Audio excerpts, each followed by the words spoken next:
terjangkau biayanya. Oke, yang itu? Hah? Guru yang itu? Yang ini? Minimalis. Ini? Hah? Oke, orang tua ya. Ini?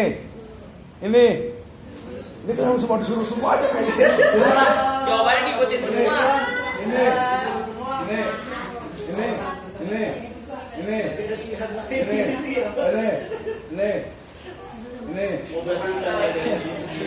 Berarti kesimpulan tidak terbaik. Berarti kesimpulannya apa kira-kira? Udah dengar semuanya. Kesimpulannya apa? Faktor eksternal. Faktor bukannya internal itu malah. Ya, internal. Yang itu kira-kira kesimpulannya apa? Nah, jadi kalau perspektifnya agama, kebenaran ilahiyah, berarti di sini adalah soleh dan soleha. Itu kesimpulannya, gitu ya. Kenapa? Karena sebagian besar tadi ikut orang tua. Insya Allah ikut orang tua itu tidak salah. Ikut guru juga tidak salah. Yang salah adalah apa? Ikut teman. Ikut teman tergantung temannya. Kalau temannya pakai peci ya nggak apa-apa. Dia pakai peci. Kan temannya yang baca. Nah, oke ya. Jadi, tapi belum selesai. Jadi kalau yang ikut orang tua, ikut guru itu sudah bagus dan itu memang yang terbaik juga. Tetapi harus ada next level. Ya, harus ada level berikutnya. Sebenarnya yang paling ideal itu adalah memang keinginan diri sendiri. Tetapi kemudian karena masih muda-muda kadang itu bingung mau kemana. Ya mungkin memang sih ada keinginan mungkin pengen di UI, di IPB, di Gunadarma atau di mana gitu ya. Tapi kan orang tua nyuruh begini dan juga kita lihat mungkin dari sisi ekonomi juga kurang. Berarti ya pilihan tepat adalah memang ketika nggak apa-apa kita ikut guru, kita ikut orang tua dapat beasiswa, tapi next levelnya adalah bagaimana kita betul-betul belajar memahami bahwa itu adalah yang terbaik untuk kita. Ya mungkin Sirajul Falah ini bukan kampus terbaik, tetapi akan menjadi terbaik untuk diri kita, gitu ya. Nah itu yang paling penting. Sama juga kalau saya pernah cerita, akhwat misalnya perempuan awalnya itu pakai jilbab itu disuruh orang tua. Ada yang memang seragam sekolah, kemudian di pesantren nggak apa-apa, tapi lama-lama dia sadar, oh ternyata pakai jilbab itu memang sebuah kewajiban. Sama kuliah di Sirajul Falah gitu ya. Kalau tadi hanya ngikutin orang tua, nanti sayang ya, jangan sampai menyalahkan orang tua. Ya, karena orang tua itu pasti yang terbaik dan itu yang bisa beliau lakukan. Ya kalau punya duit mungkin orang tua pengennya tuh ke UI atau mungkin ke luar negeri, saya mungkin ya, tapi mohon maaf ini mungkin ada dari sisi keuangan dan sebagainya, sehingga ya ini adalah bagaimana menjadikan Sirajul Falah ini menjadi yang terbaik untuk diri kita. Salah satunya adalah dengan belajar metodologi penelitian adalah bagaimana kita itu bisa mengidentifikasi banyak masalah yang ada di luar kita, yang ada di masyarakat, yang harus diselesaikan dengan cara atau dengan menggunakan metode penelitian. Oke, setuju? Ya, misalnya nih, ya katanya sekarang itu tingkat sekolah atau tingkat minat untuk yang sekolah di MI dengan MTS dengan Aliyah itu menurun. Betul atau betul? Betul ya. Nah beberapa MTS juga dengar-dengar juga sama ya, Aliyah juga sama. Kira-kira penyebabnya itu apa? Penyebab dari turunnya jumlah siswa yang bersekolah di MTS ataupun di MA. Kira-kira apa? Iya, kira-kira apa nih? Bukan biaya. Kalau biaya itu kenapa milih MTS? Ya kenapa milih? Ya kenapa? Ya nggak apa-apa, kan memang alamiah fakta. Kenapa kok orang itu kuliah di MTS bisa jadi lebih murah dari SMP? Bener nggak? Beberapa sekolah mungkin betul, beberapa tempat lain mungkin bisa jadi berbeda. Kenapa orang itu sekolahnya di Aliyah, nggak di SMA atau di SMK? Ya alasannya apa? Pasti beda-beda, itu harus dibuat penelitian gitu ya. Kemudian kenapa mungkin sebagian tadi yang biasanya mungkin di pesantren, kenapa milih di pesantren? Lebih terjaga. Iya, lebih terjaga gitu ya. Apa namanya? Ya jelas mungkin kalau memang masyarakat kita itu sekarang tadi masyarakatnya memang sangat open, sangat terbuka sehingga minimal lah ya kalau kita tuh SMP dengan SMA-nya itu di pesantren sehingga kalau sudah masuk ke perguruan tinggi itu dia sudah bisa mikir, oh kenapa saya itu dulu masuk ke pesantren. Ada banyak sekali manfaatnya. Pesantren, misalnya kita ngomongin pesantren karena ini juga metode penelitian juga, bagaimana pesantren itu bisa menjawab perkembangan zaman. Ya, sekarang misalnya di pesantren itu diajarkan juga robotik misalnya. Jadi kalau di Cina itu mereka memproduksi massal robot humanoid gitu ya. Mungkin nggak ke depan itu pesantren itu menciptakan atau melahirkan atau memproduksi robot. Sudah. Hah? Sudah ya? Atau sudah atau apa tadi? Sudah Pak. Robotiknya udah ada ya. Nah, jadi nanti ada pesantren berbasis science itu udah ada ya. Pesantren berbasis IT, pesantren berbasis artificial intelligence. Itu kan memang ada perubahan gitu ya, ada perubahan. Oke ya, itu di kualitatif. Jadi nanti dilihat dari sisi apa? Memahami tentang fenomena yang ada. Ya, kemudian lihat ini adalah langkah untuk metode penelitiannya. Lihat ya. Jadi metode kualitatif nanti kenapa harus kualitatif? Nanti dibahas tuh di filsafat empirisme, post-positivisme, kemudian interpretif dan juga konstruktif. Kemarin masih ingat nggak? Untuk mencari sebuah kebenaran ya, maka harus menggunakan metode, harus menggunakan cara. Caranya itu akan berbeda masing-masing sesuai dengan apa? Paradigma yang digunakan. Yang ini gantian pakai baju ungu. Pengen tahu apa? Jadi Pak, pengen tahu kenapa ada seorang dokter bilang setelah makan jangan minum es dulu. Ya, terima kasih. Ya berarti itu memang harus eksperimen, walaupun bukan keahlian bidang kita, tapi minimal kita itu berarti harus membuat riset. Kenapa seorang dokter kemudian tidak menganjurkan untuk minum setelah makan? Jawabannya ya kalau kita mau yang paling gampang adalah membaca jurnal tulisan hasil penelitian tentang objek itu. Ya, nah, bukan seret, justru nggak boleh, justru biar ini seret dulu gitu ya. Ya seret dulu. Ya, iya. Iya gitu kan. Nah itu yang pertama. Tapi itu bukan cara cendekiawan, bukan cara seorang ilmuwan. Cara seorang ilmuwan adalah, tapi tadi syaratnya adalah di bidangnya, berarti dia itu harus mengumpulkan ya orang dia dikasih makan semuanya. Ya udah dikasih makan semuanya nih. Udah dikasih makan nasinya yang agak-agak perak gitu ya. Kemudian dikasih pakai ayam Kentucky gitu ya. Pokoknya nggak ada airnya. Kemudian setelah itu ya kemudian kasih makan nasinya agak banyak, tadi agak perak, suruh makan. Udah makan selesai, ya kan kesertan semuanya itu. Kita videoin tuh, ya viral gitu ya. Dan kemudian diperiksa, oh ini ternyata yang satu langsung dikasih minum segalon, yang satu enggak. Paham nggak sih? Paham nggak? Itu namanya eksperimen. Ya jadi eksperimen. Misalnya 10 orang dikasih makan, kemudian yang 5 orang dikasih langsung air minum, suruh minum, yang 5 orang tidak dikasih air minum. Ada nggak efek negatif bagi orang yang dikasih air minum? Itu namanya betul-betul true eksperimen. Nah, tapi kan nggak cukup cuman 10 orang itu. Nanti di tempat lain dibuat penelitian lagi, buat penelitian lagi. Kalau sudah sampai misalnya satu Bogor ini misalnya gitu ya, satu Bogor ternyata orang yang minum langsung setelah makan ternyata berefek kepada mungkin lambungnya, kemudian juga mungkin percampuran di dalamnya dengan campur isinya macam-macam di dalam gitu ya, toge, kemudian bawah semuanya, sayur sop gitu ya.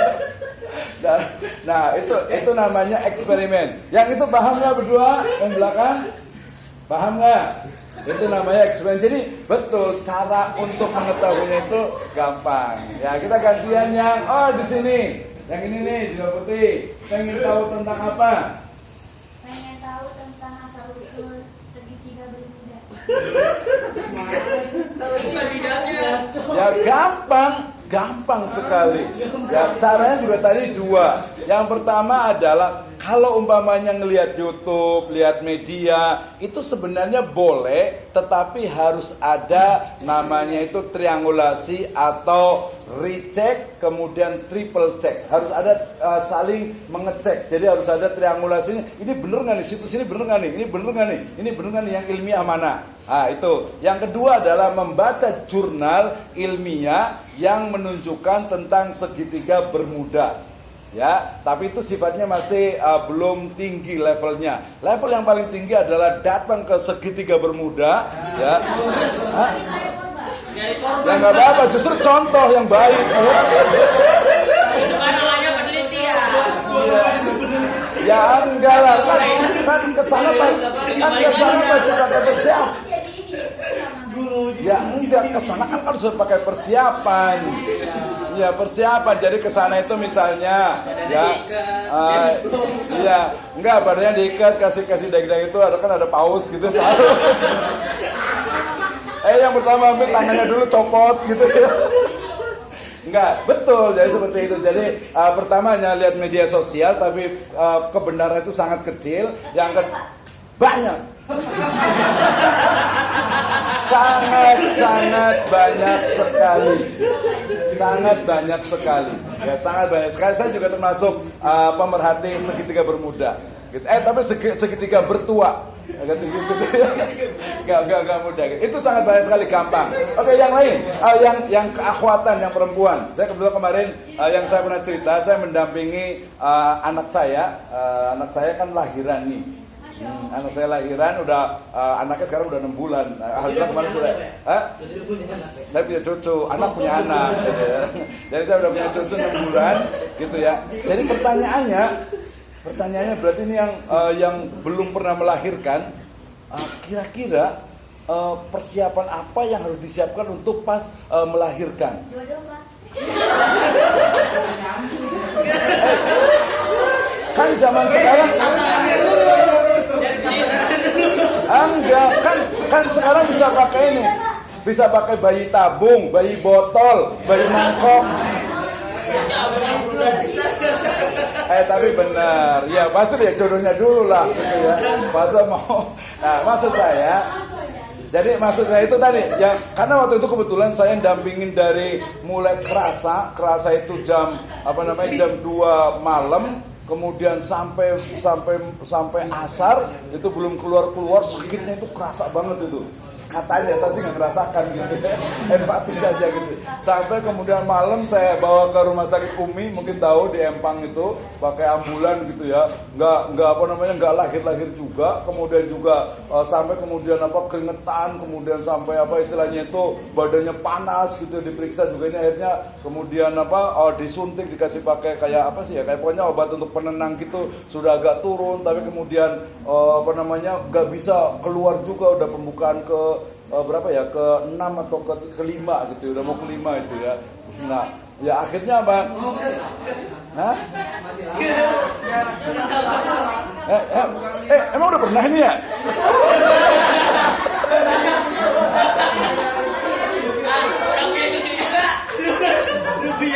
Iya, dan jangan lupa itu semuanya pakai riset. Kenapa muncul pembukaan 10 ya? 10. Hah? Yang 10 berarti pembukaan kamar.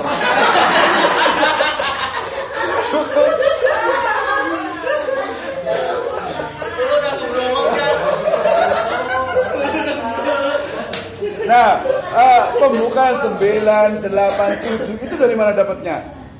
Dari riset. Risetnya itu bukan kuantitatif, tapi dia kualitatif. Memang sih kelihatan. Hah? Ya iyalah, kan ini keluar dari situ juga. Oke, mohon maaf. Ya, Makanya liatin kalau mau keluar. agak sedikit, ya agak jorok, tapi ya memang itu harus dipelajari. Tapi kenapa justru sekarang kita misalnya ada satu organisasi itu sekarang sedang membuat beasiswa untuk dokter apa namanya itu, dokter kandungan itu adalah laki-laki. Bukan laki-laki, perempuan. Kenapa ya banyak dokter kandungan laki-laki? Kenapa coba? Itu buat tertarik lagi, udah bosan gitu. Nah, iya. Nah, itu risetnya juga udah banyak juga. Ya, ternyata salah satu sebabnya itu adalah ketika seorang, walaupun nggak semua itu biasanya itu penelitian yang sudah usang, yang sudah lama, yang menyatakan bahwasanya kalau dokter kandungan itu perempuan, biasa perempuan itu kadang suka nggak tegaan, gitu yang melihat darahnya, gitu ya. Kalau laki-laki nggak tega langsung dia aja. Tarik langsung. Enggak. Nah, sekarang makanya itu ada dokter, makanya kalau itu kan kalau dokter kandungan juga perempuan gitu ya. Nah, seperti jadi itu semua ya dari mulai tahapan sampai ke melahirkan, sampai ke memotong ari-arinya, memotong pusarnya, itu semua pakai penelitian. Itu kenapa kemudian metodologi penelitian itu sangat penting. Sampai kemana ada kasus juga, mungkin ada dosen sih pernah cerita nggak? Ya kalau awal-awal pengenalan apa namanya alat kontrasepsi.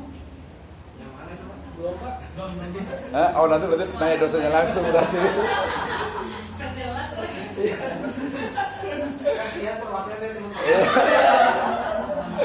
Enggak, ingat itu juga penting untuk apa? Memang semua sumbernya adalah penelitian.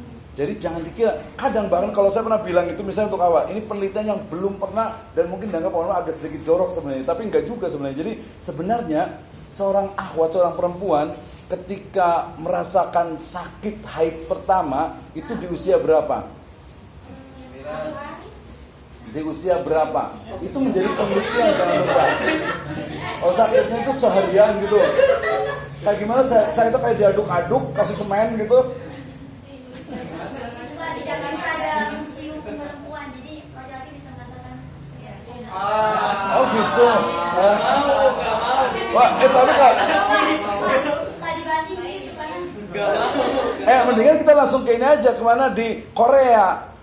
Ada museum laki-laki. Jadi apa? Bukan di pulau itu pornografi itu nggak boleh ya. Itu pornografi atau pornografi yang di satu wilayah itu di Korea atau di mana ya? Korea atau Jepang tuh ya. Itu pornografi itu sangat tidak Islami jelas. Tapi kalau untuk apa namanya tadi kaitan dengan education, saya rasa untuk akhwat untuk perempuan itu penting.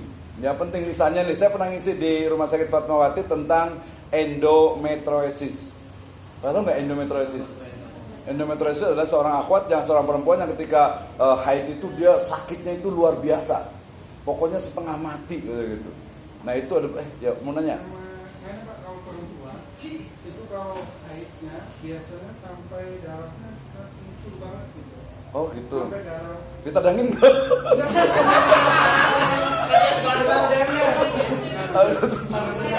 Maksudnya dia basahnya sampai semuanya Pak. Jadi sehari itu dia bisa ganti sampai 4 kali itu dalam 1 jam.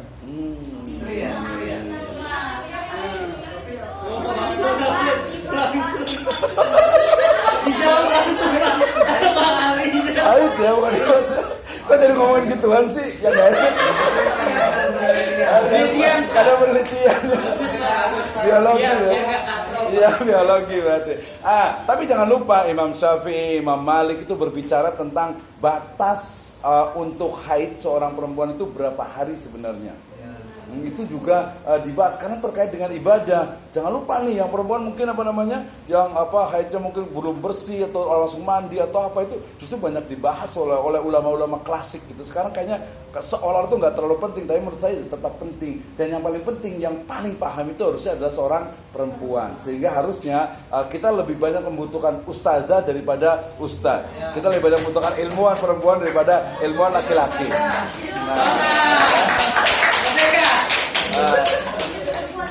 Iya. Iya betul ya. Jadi tadi memang dari mulai haid kemudian melahirkan, sebenarnya saya cerita tentang melahirkan itu penting sekali. Karena apa? Pas tadi anak saya kan dibawa ke ruangan tuh, tadi udah mau dioperasi. Tapi akhirnya nggak jadi kan, nggak jadi dioperasi sesar. Langsung pindah ke sebelah di lantai 3 tuh. Nah udah sampai lantai 3 langsung sebelahnya ada yang baru lahiran juga. Lahiran gini, Bu lahirnya gimana? Alhamdulillah sih lahirnya normal gitu. Tapi apa bayinya kegedean gitu ya. Agak ada sih pakai jadi. Gak apa-apa. Ya, ini penelitian. Ayo maksudnya aja. Ada nggak jadi gitu. Ini namanya riset. Oh betul.